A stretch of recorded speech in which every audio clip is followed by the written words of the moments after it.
Mesdames et messieurs, bonsoir et bienvenue dans votre magazine de divertissement qui est bien sûr Célébrité, qui reçoit l'homme qu'on appelle Jean Itadi, qui est bien sûr président du CAP, Congrès africain pour le progrès, et ancien ministre. Bonsoir et bienvenue dans Célébrité. Bonsoir monsieur. Alors, comment se porte Jean Itadi? Apparemment bien, mais j'ai toujours dit ça. Les hommes sont des malades qui s'ignorent, hein, mais apparemment je me porte bien. Voilà, c'est un plaisir et un honneur de vous avoir dans cette émission.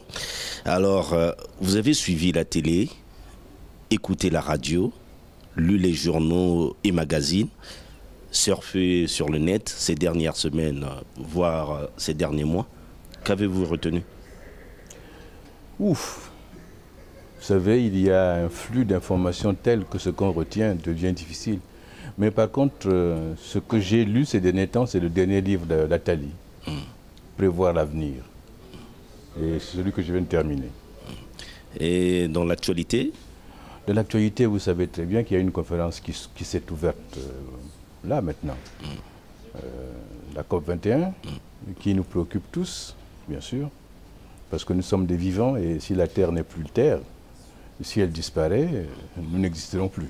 Jean Itadi, vous aviez fini vos études en 1974. Vous êtes ingénieur économiste, avec un parcours bien fourni, plusieurs fois directeur, puis ministre.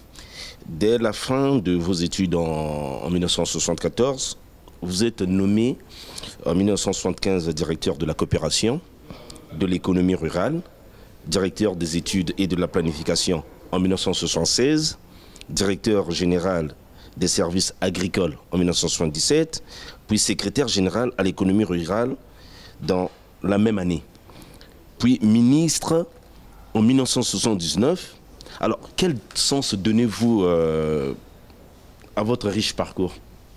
Je ne sais pas s'il est riche, mais je pense que j'ai fait ce que un fils normal de ce pays doit faire des études relativement correctes et bénéficier des promotions de son pays quand il accomplit son travail.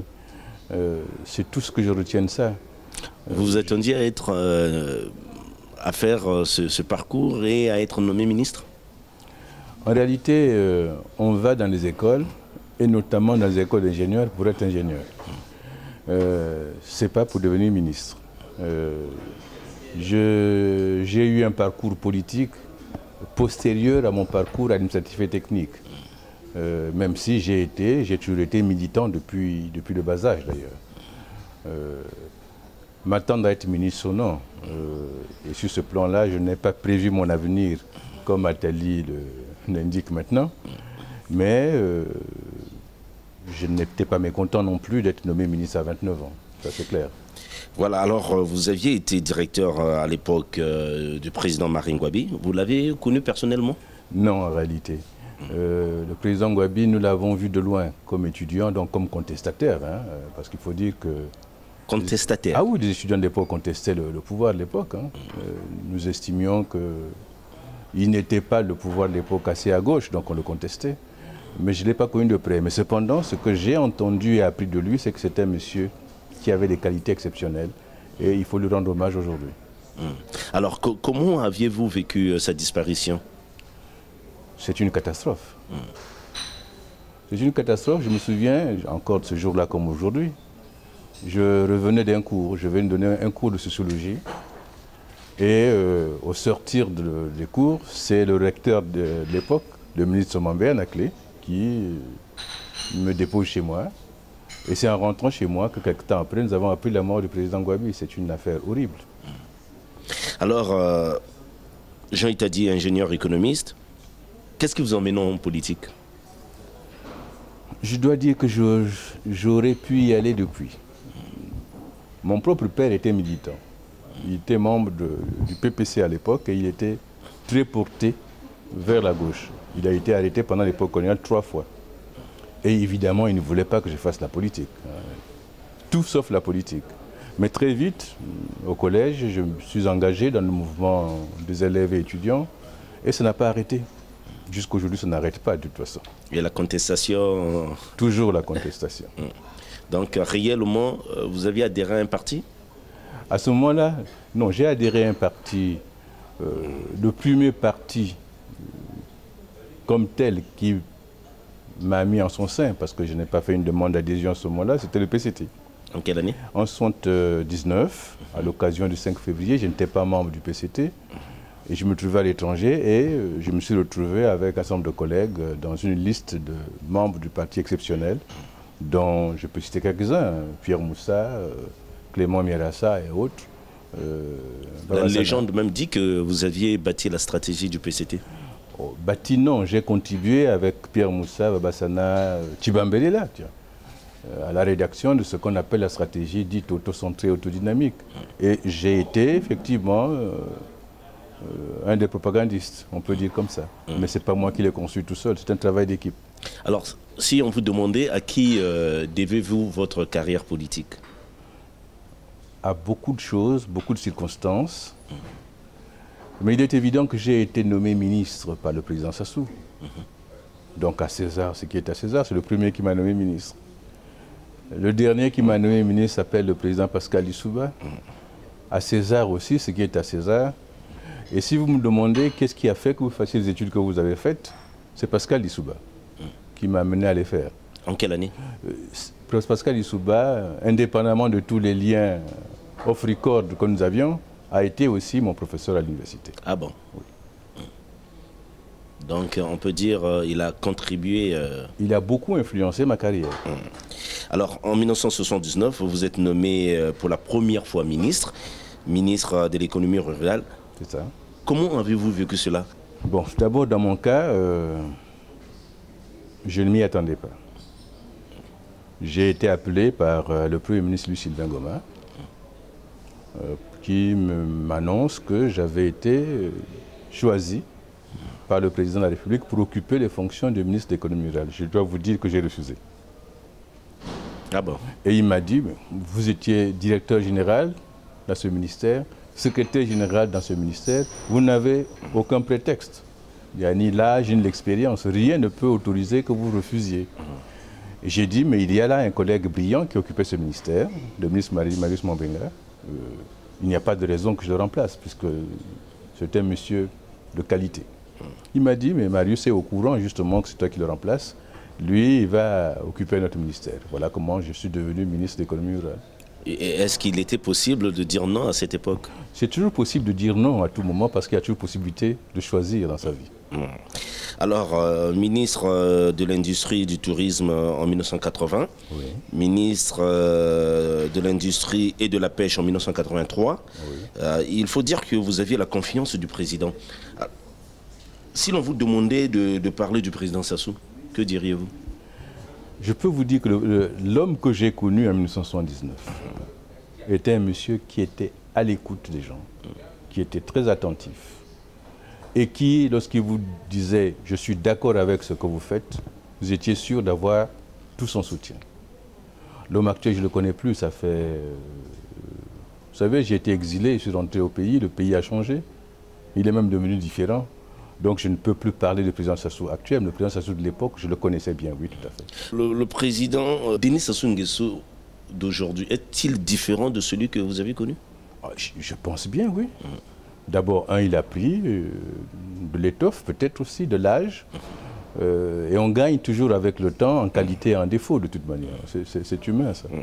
Quelle qualité vous aimez chez le président Sassou? L'écoute. Parce qu'il avait une capacité d'écoute, la possibilité de ne pas agir dans l'urgence, c'est une qualité importante, que d'ailleurs je lui envie. C'est des qualités importantes. Que reprochez-vous à Denis Sassou Nguesso d'aujourd'hui? À ça, j'ai eu l'occasion de lui dire à lui-même. Ah bon? Oui. Dans quelles circonstances? Oui, il a eu l'occasion de me faire l'amitié de me recevoir, donc j'ai eu l'occasion de lui parler. J'aurais souhaité qu'il soit plus attentif au Congo d'aujourd'hui, à la demande du peuple, à ce qu'on veut, et notamment aux sollicitations, parce que ce pays a besoin d'avenir, il a besoin d'un futur, il a besoin d'un futur réel, il a besoin d'emplois et de formation pour les jeunes. Il a besoin de paix et de sécurité pour tout le monde. Et j'aimerais qu'il soit attentif à tout ça. Parce que nous ne pouvons plus nous permettre de brûler ce pays.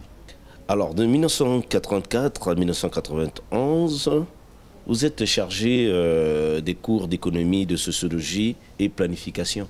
Alors, oui. Comment avez-vous vécu cette période? Oh, c'est exaltant. Vous savez, enseigner, c'est apprendre 2 fois. Et donc, c'est une époque merveilleuse. Et d'ailleurs, je regrette de ne pas pouvoir le faire aujourd'hui. Vous ne regrettez pas le poste de ministre à cette époque? Si on vous nomme ministre, je vous souhaite ce malheur. Sachez que vous serez candidat au départ. C'est malheur. C'est un malheur parce que le ministre d'aujourd'hui est l'ancien ministre de demain. On peut vous révoquer dans les 48 heures. C'était un poste très précaire. Mais il a bien sûr aussi son importance. Hein. Aider à construire son pays, participer à une ambition nationale, c'est pas rien. Mais ce n'est pas ministre qui fait la vie. Quitter ministre, être chargé des cours. Vous apportez l'expérience que vous avez accumulée et c'est pas rien non plus là aussi. Et vous perdez les avantages de ministre. Vous perdez l'avantage matériel. Bien sûr. Mais c'est pourquoi vous faites la politique. Vous perdez aussi les inconvénients. Vous perdez les grèves, vous perdez les coups de peau de banane, vous perdez pas mal de choses et vous gagnez en sérénité. Et c'est pas parfois plus mal de gagner la sérénité. Étant plus ministre, vous avez saisi l'occasion avec l'arrivée de la conférence nationale de passer à l'opposition. Je n'ai pas saisi l'occasion. J'ai contribué. J'ai contribué au changement. Il faut vous souvenir que nous avons été un groupe rédacteur de ce qu'on appelle la lettre ouverte qui a déclenché le processus de convocation de la conférence nationale. Le deuxième signataire s'appelle Jean Itadi. Je suis donc acteur dans cette affaire. Nous avons voulu ce changement parce que nous voulions la démocratie, comme nous voulons toujours la démocratie aujourd'hui. Il est évident que le Congo ne pouvait plus continuer avec un système de parti unique. Il y avait besoin de respirer et le multipartisme s'imposait dans ce pays. Alors, juste un détail pour les nombreux téléspectateurs qui nous suivent au Congo et à travers le monde. Jean Itadi était-il membre du bureau politique du Parti congolais du travail ou juste membre du PCT? Je n'ai été ni membre du comité central, ni a fortiori membre du bureau politique. J'ai été appointé membre du Parti simple et peut-être que le PCT ne m'a pas trouvé suffisamment capable ou méritant pour être plus que membre du Parti simple. Mais c'est déjà pas mal. Hein. Parce qu'on me le rappelle souvent, mon passage au PCT, même si je n'étais que membre du Parti simple. Alors, à l'approche de la conférence nationale, vous faites partie de l'UNDP. C'est quoi l'histoire de ce parti? Bien, l'UNDP est un des premiers partis que nous avons fondé.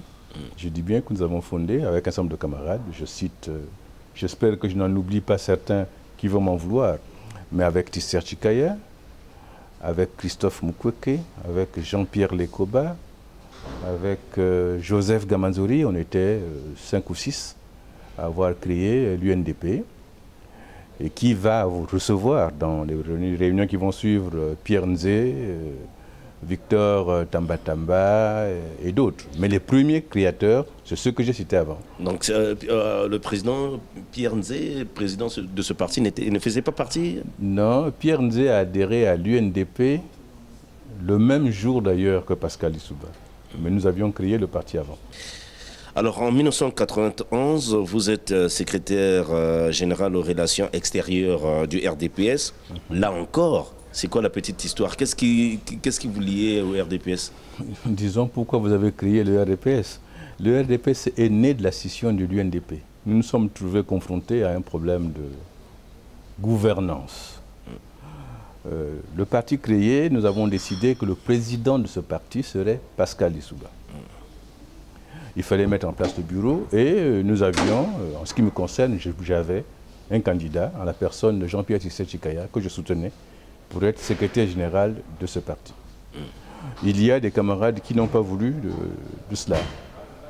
Et nous avons estimé que nous ne pouvions pas nous priver des qualités de Jean-Pierre Tisser Chikaya comme secrétaire général.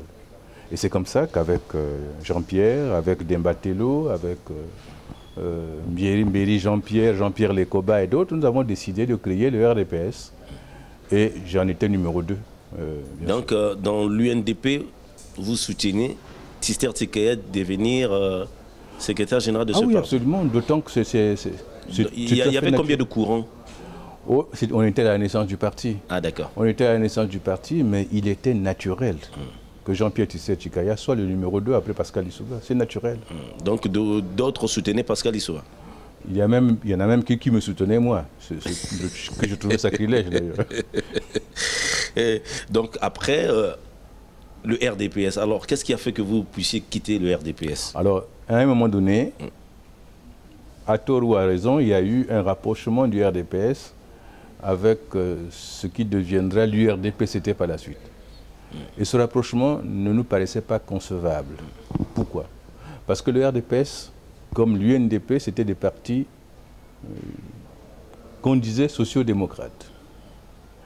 À l'époque, le président Kolela, qui disait le MCDDI, se disait libéral, il était libéral. Et moi, je trouvais que ce n'était pas compatible. Notre place était à gauche. Ça ne pouvait pas être dans un mélange qui n'était pas tout à fait clair.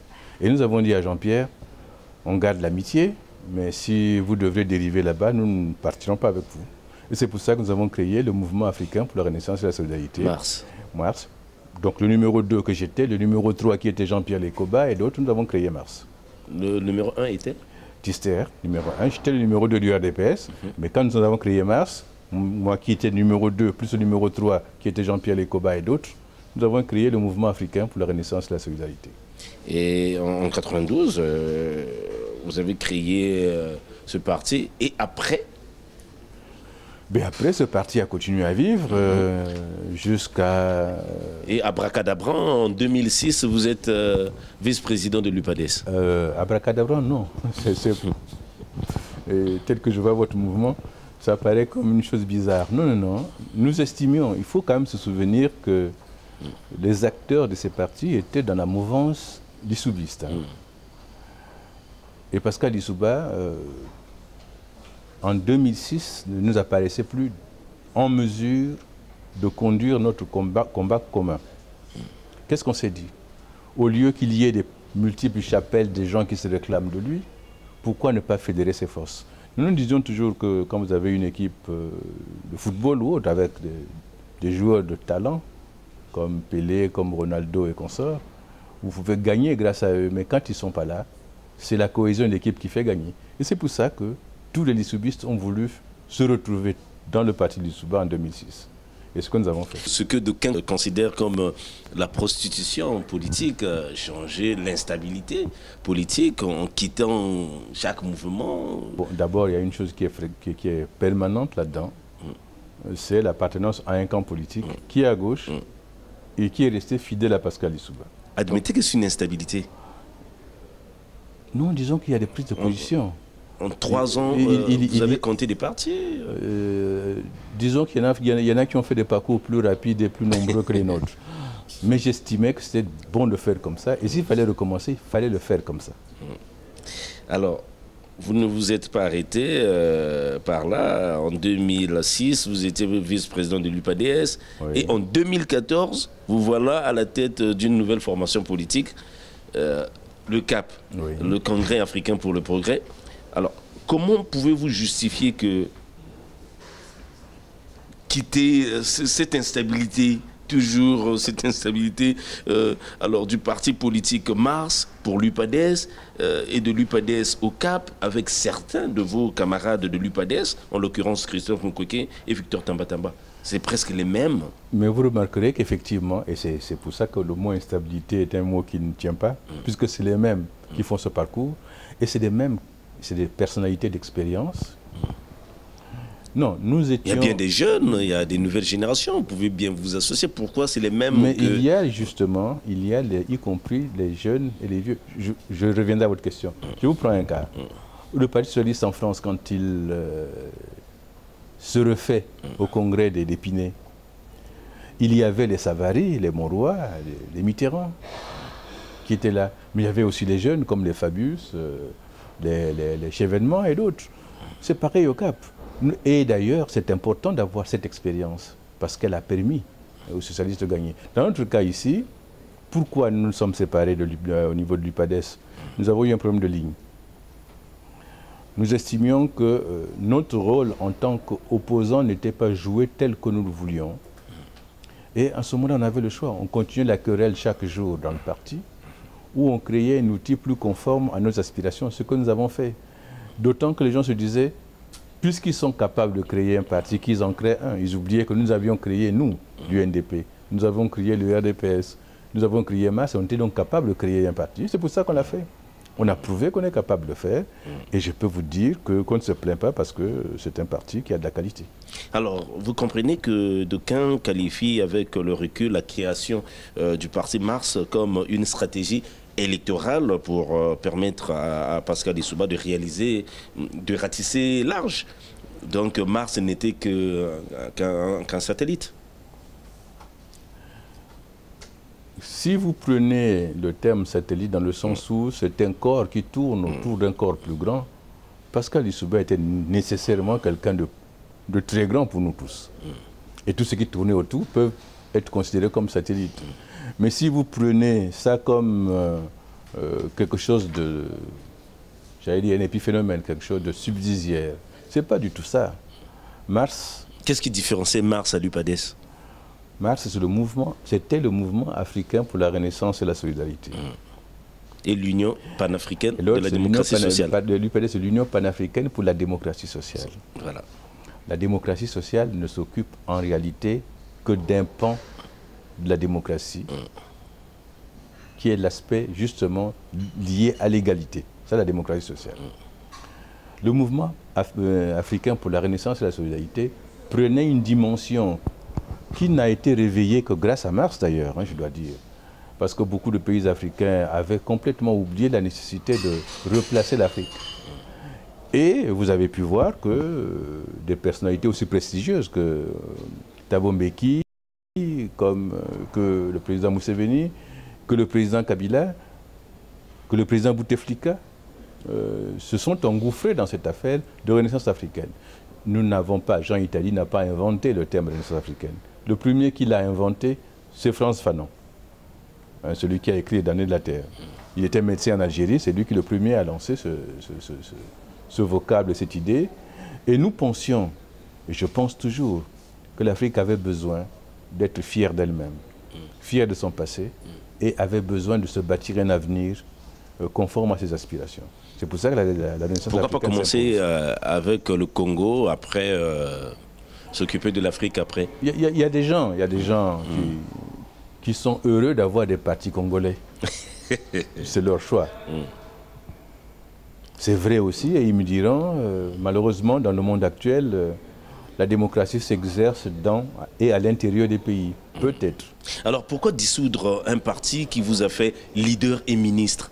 On peut considérer Mars, grâce à Mars, vous étiez ministre. Bon, d'abord, j'étais ministre, je n'étais pas président des partis. Quand j'étais quand j'étais ministre pour la première fois, je n'étais pas président des partis. Donc, ce n'est pas lié. Non, à l'époque de Lissouba. Ah oui, mais non, ce n'était pas lié. J'aurais pu être ministre de Lissouba sans être président des partis. Et je peux vous dire que Pascal souhaitait que je sois à l'UPADES avec lui. Donc, ça affirme parti satellite. Non, ça affirme simplement la nécessité qu'on avait de travailler ensemble aussi. Alors, un autre constat, vous continuez à véhiculer l'image de Lissouba, parler au nom de Lissouba. C'est une politique qui paye? Devrait-on avoir honte? Lissouba est le premier docteur d'État de ce pays. Le premier directeur général des services agricoles et géotechniques, je dois dire que j'en étais le dernier. Vous voyez, il était le premier, j'étais le dernier. D'aucuns se demandent que ces gens-là n'ont pas leur propre vision que de s'accaparer de l'image de Lissouba. Non, il faut reconnaître aux gens leur mérite. Je parlais du président Ngouabi tout à l'heure, que je n'ai pas connu de près, mais dont j'ai appris un certain nombre de qualités et je dois lui rendre hommage. Pourquoi voulez-vous ignorer le bien que les autres ont fait? Ça ne vous affaiblit pas de reconnaître ce que les autres sont capables de faire. Au contraire. Et c'est pour ça que c'est mon devoir de dire, j'ai parlé des qualités du président Sassou tout à l'heure, parlant de la capacité d'écoute, le recul qu'il avait devant les événements. Ce sont des qualités qu'il a et il faut le reconnaître. Et si on vous demandait qu'est-ce qui vous lie réellement à Lissouba? Oh, beaucoup de choses. Un, c'est un parent direct. Pour ne rien vous cacher, c'est un oncle. Deux, il m'a enseigné. Et je peux vous dire que c'était un excellent professeur de biologie cellulaire et de génétique. Excellent, je dis bien. Vous savez que même à l'école primaire, les élèves apprécient leur maître. Hein. Et ça ne s'arrête pas dans l'enseignement supérieur. Pascal est effectivement un excellent enseignant. Enfin, sur le plan politique, c'est un monsieur de gauche et on partage cela avec lui. Enfin, je termine, enfin, le der de der, c'est qu'il a une vision panafricaine et moi, cette vision, elle me sied complètement. Parce que je ne crois pas au développement du Congo dans ces 342 000 km². Le Congo se développera dans le cadre d'un grand ensemble. Et c'est pour ça que l'ouverture du Congo et des Congolais sur leur environnement et sur l'extérieur est une ouverture importante et intéressante. Alors, revenons à Pascal Lissouba. Si on vous demandait, bon, je vous repose la même question, quelle est la qualité que vous appréciez chez Pascal Lissouba? Pascal est un monsieur particulièrement intelligent. Particulièrement intelligent. Capable de vision, mais aussi capable de résilience. Il a une capacité d'encaisse incroyable. Disons qu'il n'écoutait pas les autres. Il ne pouvait pas écouter ceux qui lui racontaient des bêtises parce qu'il avait l'habitude de dire ahuri à tous les imbéciles qui lui disaient n'importe quoi. C'est normal qu'il ne les écoute pas. Mais Pascal, c'est quelqu'un qui écoutait et qui savait traduire dans les faits. Mais il avait la critique qui lui était faite d'être un monsieur orgueilleux au-dessus de tout le monde. Il n'était pas du tout orgueilleux. Pascal était très simple en réalité. Mais quand vous êtes complexé, vous prêtez aux autres les défauts qui sont les vôtres. C'est tout. Est-ce qu'en politique, il était un vrai homme politique? Un de vos amis l'a qualifié de piètre dirigeant politique. Oui, mais parce qu'eux, ils pensent que la politique, c'est le cynisme. Il faut enjamber des morts. C'est ça la politique? C'est pas ça la politique. On prend en charge un pays pour gouverner la cité, pas pour tuer les gens. Donc, vous estimez que Pascal Lissouba était aussi démocrate? Vous savez, à l'époque où c'était le MNR dans ce pays, où parler de démocratie était proscrit, Pascal Lissouba, Tissé Chikaya et Satou ont écrit une lettre ouverte au président Massamba Deba pour réclamer la démocratie. C'était sacrilège de parler de ça. Et vous savez qu'il a connu beaucoup de prisons. Parce que précisément, il s'est battu pour que son pays soit différent. Qui ne soit pas compris, je comprends. Mais c'est vraiment un homme qui s'est battu pour ce pays. Et en 1977, vous aviez travaillé, vous étiez directeur. Vous avez connu le président Yombi? Ah oui. En tant que président? Oui, j'ai connu le président Yombi parce que les secrétaires généraux, parce que j'étais nommé directeur général, puis secrétaire général après, j'étais d'ailleurs le premier des secrétaires généraux nommés par le CMP à l'époque. Autant que je me souvienne, c'était le 2 novembre 1977. Ben, les secrétaires généraux avaient rang de vice-ministre. Et ils devaient remplacer leur ministre au Conseil des ministres quand le ministre n'était pas là. Donc, j'ai eu l'occasion d'assister à des conseils des ministres. J'ai eu l'occasion d'accompagner le président dans les voyages. Donc, le président Yombi, je l'ai connu, oui. C'est un monsieur de qualité aussi. Qui n'est pas bien connu des Congolais, mais il est très sympathique. Hein. Quand vous êtes avec lui, dans son environnement, c'est un monsieur très chaleureux.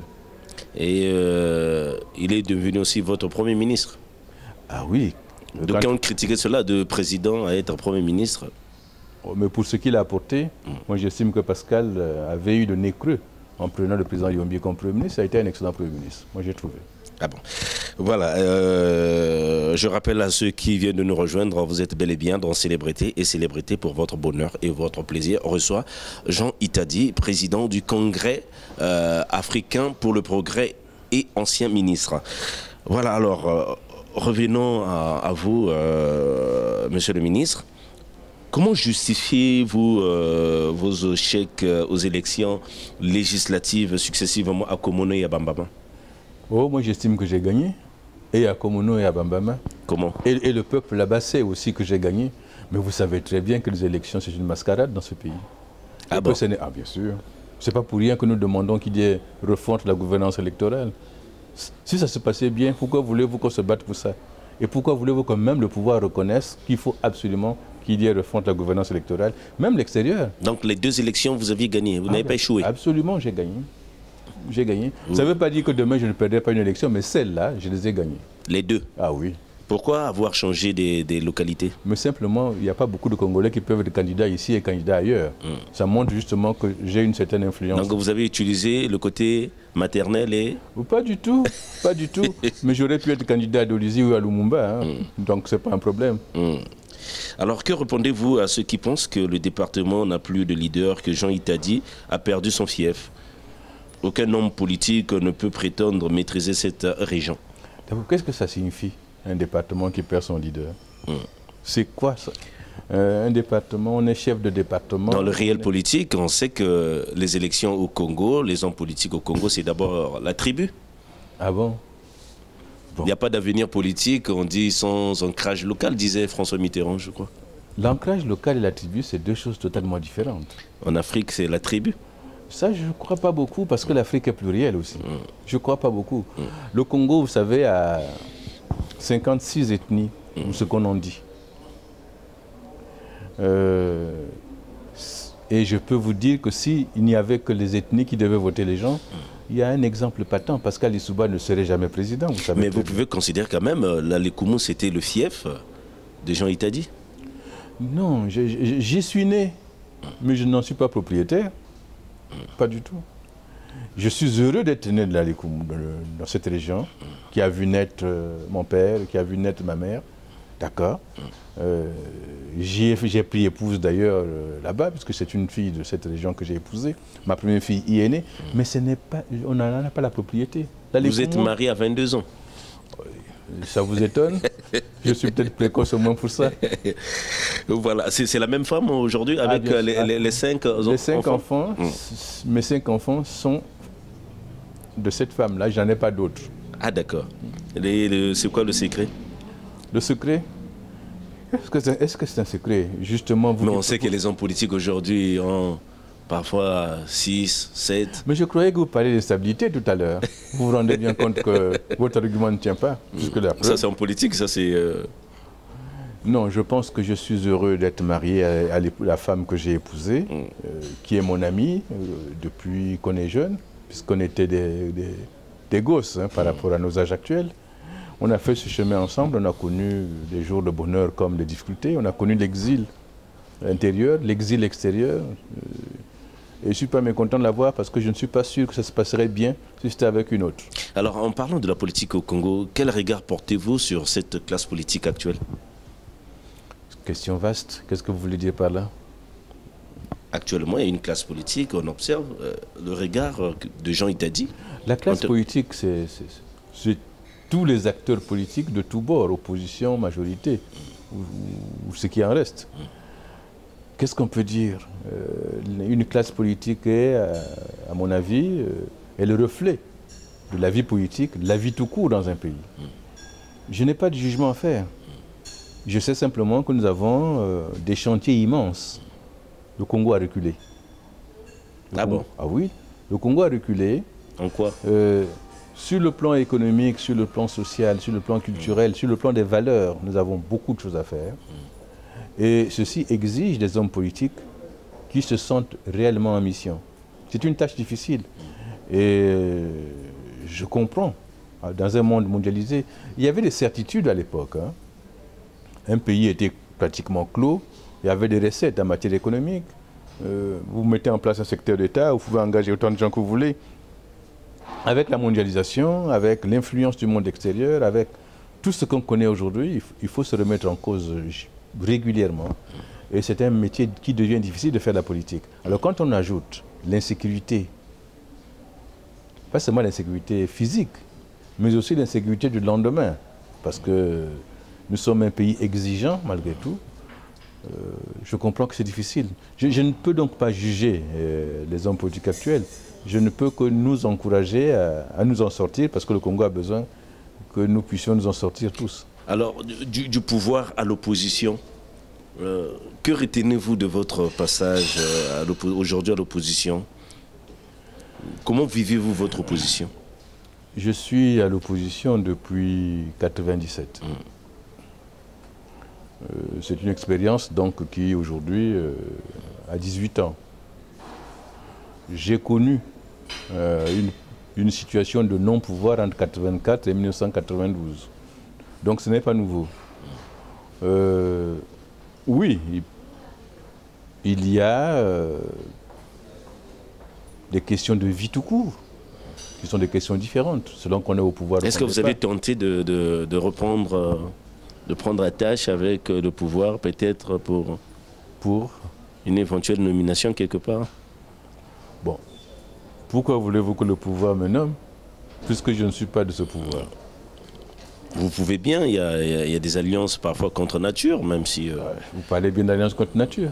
Pourquoi voulez-vous que je sois contre nature? Vous avez été déjà ministre du président Sassou, pourquoi pas aujourd'hui? Si on vous proposait, c'est sûr que vous accepterez. C'est pas sûr. Pourquoi? Parce que pour accepter un poste ministériel, ça se négocie. Et en ce qui me concerne, il m'est déjà arrivé de dire non à des propositions de nomination. Je ne dis pas que quand je dis ça, ça sera toujours ainsi. Mais il m'est déjà arrivé de dire non. Tiens, je vous ai dit, la première fois qu'on me nomme au gouvernement, je n'ai pas accepté. Il a fallu qu'on me force un peu. Mais il m'est déjà arrivé, y compris après ça, de refuser. Alors, lors du débat sur la Constitution, on n'a pas senti le CAP. Le CAP n'est qu'un parti qui existe sur le papier. On n'a pas senti le CAP? On a senti les mouvements ici et là, mais on n'a pas trop senti le CAP. Ah, vous vouliez dire que si vous n'avez pas vu le CAP en train de faire un carnaval accompagné par les forces de sécurité, ça, ce n'est pas arrivé aux partis de l'opposition, vous savez très bien. Mais vous savez que les partis de l'opposition ont dit ce qu'ils pensaient de cette Constitution. Le CAP a eu l'occasion de tenir des réunions, des conférences de presse à cette occasion. Et nous avons eu aussi, en tant que membre du collectif des partis de l'opposition, en tant que membre du FROCAD, nous avons eu l'occasion d'exprimer le point de vue qui était le nôtre, qui est clair. Cette Constitution n'a pas lieu d'être, elle ne devrait pas exister. Et le CAP, avec ses leaders, on trouve que certains leaders peut-être sont proches du pouvoir. Lequel ne croit pas réellement à votre opposition? Proche du pouvoir, ça veut dire quoi? Si vous voulez dire que telle ou telle personnalité est du village voisin de telle ou telle autre personnalité qui est au pouvoir, mais la distance géographique rapprochée ne fait pas du tout l'appartenance politique commune, je l'ai dit tout à l'heure. Si c'est quelqu'un qui a eu quelque amitié avec tel ou tel responsable, mais nous avons bien, dans ce pays, le droit d'avoir des gens dans des partis différents, même quand ils sont parents. Ça se passe ailleurs, hein. Vous savez, je parlais tout à l'heure du PS. Il y avait à l'époque, quand il y a eu le programme commun en France, une négociation entre le Parti socialiste et le Parti communiste, le programme commun. La délégation du Parti socialiste avait Popren, qui était le frère de son vis-à-vis, qui conduisait la délégation du Parti communiste. C'est deux frères Popren qui étaient l'un face à l'autre. On peut être de la même famille et avoir des positions politiques différentes. Et ce n'est pas ça qui ferait que si un membre du CAP a un ami quelque part, ou même un frère jumeau quelque part, son engagement pour le parti serait mis en cause. Alors, mouvement africain de la Renaissance et la solidarité, Union panafricaine pour la démocratie sociale, Congrès africain pour le progrès, un constat, le mot africain revient. Alors, que reste-t-il du panafricanisme? Vous ne trouvez pas que le combat est perdu d'avance? L'Afrique n'avance pas, 54 États, c'est le continent qui ne fait que se séparer, pendant que les autres s'unissent. Mais c'est justement la raison de plus pour que nous puissions nous battre, pour rassembler ce qui est épars, pour arrimer les Africains les uns aux autres. Regardez là, nous avons un fleuve qui en fait traverse un même peuple. Les échanges économiques entre Brazzaville et Kinshasa reprennent 47% des échanges de Brazzaville. Il n'y a pas à fermer les yeux. L'avenir des deux Congos est uni. Le Tchad, le Centrafrique, le Gabon, comme le Congo, faisaient partie de ce qu'on appelait le Congo français. Pourquoi voulez-vous que ce soit le Congo français? À l'époque, la France et les Africains de cette zone ne se battent pas pour faire que cette zone soit unifiée. Je vous ai dit que je ne crois pas à un développement du Congo dans ces 342 000 km². Ce n'est pas tant la superficie, puisque c'est quand même 342 000 km², c'est 11 fois la Belgique. Donc il faut ouvrir les frontières. Il faut absolument... mettre les ponts, les routes. Absolument, mais aussi unifier les peuples. Ce n'est que comme ça. L'Afrique à l'horizon 2050, aura 2 milliards d'habitants. Mais ces 2 milliards, ce sera 500 millions de consommateurs, plus que les États-Unis. À condition que nous soyons unis, que le continent soit unifié, que l'Afrique soit une. Le combat pour l'Afrique est un combat pour le développement, c'est un combat pour l'emploi, c'est un combat pour l'avenir. Et si nous voulons que l'Afrique soit respectée dans le monde, elle ne peut être respectée, cette Afrique, que si l'Afrique est unie. Ceux qui ne croient pas à l'unité africaine, ils se trompent lourdement. Donc aujourd'hui, si on vous demandait le tableau que vous brossez sur l'Afrique, notamment avec ces guerres, ces coups d'État, ces instabilités institutionnelles, vous croyez toujours à l'Union africaine? Non, j'ai eu l'occasion de dire, et notamment pour l'Afrique centrale. Surtout l'Afrique centrale, cette région n'évolue pas. J'ai eu l'occasion de dire que c'était le trou noir de la démocratie. Il faut corriger ça. Mais il faut quand même se souvenir aussi que l'Afrique, c'est le berceau de l'humanité. Et donc, si on a pu produire l'humain qui a essaimé sur toute la Terre, nous pouvons nous donner les ressources pour nous réconcilier et fonder un avenir. Donc, je pense qu'il y a tout espoir. Et puis, de toute façon, le jour où l'humain perdra l'espoir, ce sera fini de l'humain. Alors, quelle est la personnalité qui représente pour vous le modèle de démocratie en Afrique?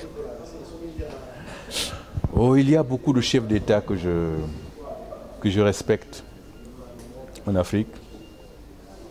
Le premier, qui est une icône, et qui m'a fait beaucoup d'honneur parce que je suis allé dans son pays à sa demande.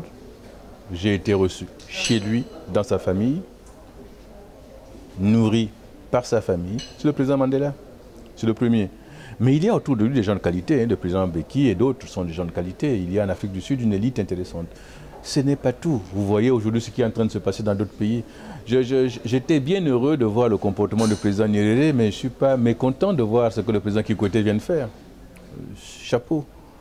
Ben, il y a le Sénégal qui montre pas mal d'exemples. Il y a le Ghana qui est en train de montrer aussi pas mal d'exemples. Il y a beaucoup de personnalités qui montrent justement que l'Afrique, ce n'est pas le mouton noir de l'humanité, qu'il y a des possibilités en Afrique. Et si ceux-là peuvent apparaître comme des personnalités novatrices qui veulent la démocratie, la liberté, la paix, le développement, ceci va finir par essaimer sur toute l'Afrique. Et au Congo, quelle est la personnalité qui représente pour vous le modèle de démocratie? Il est souhaitable que la démocratie soit une affaire de Congo et non de personnalité. Parce que franchement, si ça se passe à l'intérieur des maisons, ça n'a aucun sens. Alors, c'est quoi votre vision politique? La première dimension de la politique, telle que les anciens l'avaient fondée, c'était de bâtir la cité, c'est-à-dire de se donner les moyens pour construire l'avenir d'un pays.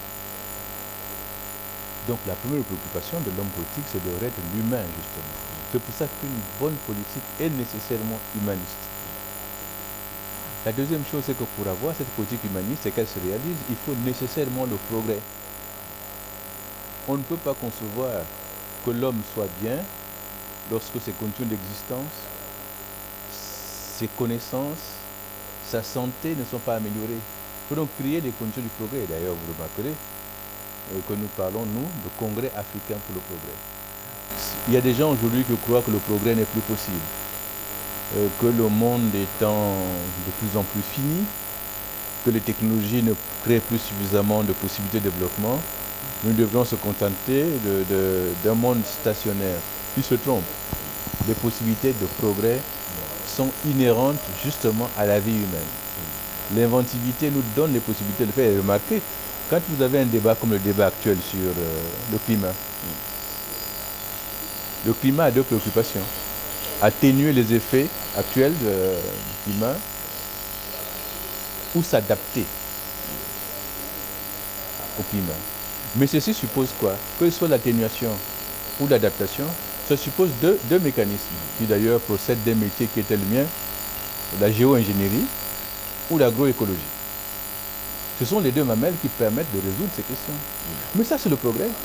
Ce sont les sciences. Quand Pascal Lissouba parlait justement de sciences et technologies, les gens se moquaient de lui de vieux savants, un peu professeur Adolphe, je ne sais pas, professeur Tournesol, c'est ça qu'on disait de lui. Mais il avait raison. Nous devrons nous battre pour ça. Donc vous croyez plus à la science, au progrès de la science. Ah, mais c'est évident. Est-ce que vous êtes croyant? C'est-à-dire que si je crois à une divinité, si vous voulez savoir, j'ai été baptisé, confirmé, je suis marié religieusement, mais je n'ai pas... Actuellement? Je suis marié religieusement. Oui, actuellement, êtes-vous croyant? Mais celui qui est baptisé, qui est confirmé, qui est marié religieusement, qui est-il? Vous pouvez changer. La science peut prendre le dessus. Donc je vous ai dit ce que la science n'est pas antithétique, c'est des mondes différents. Oui. Effectivement, l'Église, la religion, c'est du domaine de la croyance. Maintenant, le pourquoi de ceci, le comment ça s'est fait, ça c'est la science qui répond à ces questions. Je suis fondamentalement plongé dans ce qui est scientifique, mais je pense aussi qu'il y a des forces qui sont là et je ne suis pas mécontent de dire qu'il y a un Dieu. Avouez que vous ne voulez pas décevoir madame. Je ne savais pas que vous faisiez des confidences. Alors, quelle est la situation politique, si on vous demandait, quelle est la situation politique actuelle du Congo, Brazzaville? Vous savez que il n'y a pas longtemps, à l'occasion de cette affaire de référendum, il y a eu des morts dans ce pays. Vous savez très bien que nous sommes dans une situation bloquée. On a une constitution nouvelle qui fonde une nouvelle république avec le président de l'ancien régime au pouvoir. C'est une situation grave. On a beau prendre ce problème sur tous les angles, trouver des mécanismes, la réalité est que la situation du Congo est grave. Le vote référendaire a été boudé, rejeté par le peuple congolais. On dira, Jean raconte ces histoires, mais nous avons proclamé. Ok, très bien, mais ça ne veut pas dire qu'il y a l'adhésion populaire. Deux, on le sait, tout l'extérieur conteste ça. Donc, la situation du pays est grave. Pourquoi? Parce que l'entêtement des dirigeants ne peut déboucher que sur des catastrophes. Dans ce genre de situation, on s'assied. On s'assied, quels que soient les problèmes qu'il y a à résoudre derrière. Et si vous lisez la Constitution, si vous l'avez lu, vous savez qu'il y a des objectifs derrière qu'on aurait pu résoudre, qu'on aurait pu atteindre, sans avoir besoin de faire une Constitution qui nous met dans une impasse et qui donne du Congo une image désastreuse. Parce qu'en réalité, c'est ça. Alors, si on vous demandait comment voyez-vous l'avenir de votre pays, le Congo, Brazzaville? Mais moi, je suis inquiet. Je vous l'ai dit, la situation est grave, donc je suis inquiet. Donc, l'avenir, vous ne croyez pas? Pas que je ne crois pas à l'avenir, mais j'estime que la situation du Congo est grave. Et il nous faut précisément nous donner des moyens d'en sortir. Mais ce n'est pas par la bravade, ce n'est pas par la mitraillette ou le canon. Mais c'est par un dialogue réel et sincère. Parce que croire, vous voyez monsieur, si je me dis je suis le plus fort, j'ai tant de canons ou j'ai tant de soldats. Le Congo a 342 000 km². Combien faudrait-il mettre de soldats au Congo si chacun devrait occuper 1 km²? Et s'il occupe 1 km², donc 1 km sur 1 km, qu'est-ce qu'il va maîtriser? Le Congo a 4 millions d'habitants. 4 millions 450, si mes chiffres sont exacts. Combien de soldats devrait-on mettre devant chaque Congolais? On ne peut pas faire comme ça. Cette solution est coûteuse, elle est contre-productive, elle ne peut amener que de la violence. La seule solution pour c'est de se dire, la démocratie, c'est un homme, une voix. Créons les conditions des élections justes, libres et transparentes. Il y a des Congolais du Nord comme du Sud qui sont capables et qui pourront diriger. Ça s'est déjà passé. Il y a des gens qui pensent que, bon, mais s'il y a démocratie, un gars du Nord ne gouvernerait pas, il se trompe. Le premier président du conseil de ce pays s'appelle quoi? Il s'appelait Opango. Opango était de Bunji. Il y aura donc, et il y a la possibilité pour que d'autres camarades, d'autres frères de ce pays, qui soient du Nord ou du Sud, soient élus sur la base de leur programme. On n'a pas besoin de violence pour ça. On n'a pas besoin de tuer des gens pour ça. Voilà, alors nous allons vers la fin de notre entretien. Alors, juste une question. Vos lunettes, ça devient une marque de fabrique. Vous l'avez adoptée depuis? Je porte les lunettes. Ce style je porte du professeur Tournesol. Je porte des lunettes à mon corps défendant depuis que j'étais en première année d'université, ici. Je n'ai pas choisi. simplement, malheureusement pour moi, c'est peut-être là, la génétique. Mes grands-mères, paternelles et maternelles, n'avaient pas une bonne vue. Et je continue à traîner ça et moi-même je suis en train d'en distribuer à mes enfants. Et ce style? C'est simplement le style qui est le mien, c'est tout. Alors, juste pour finir,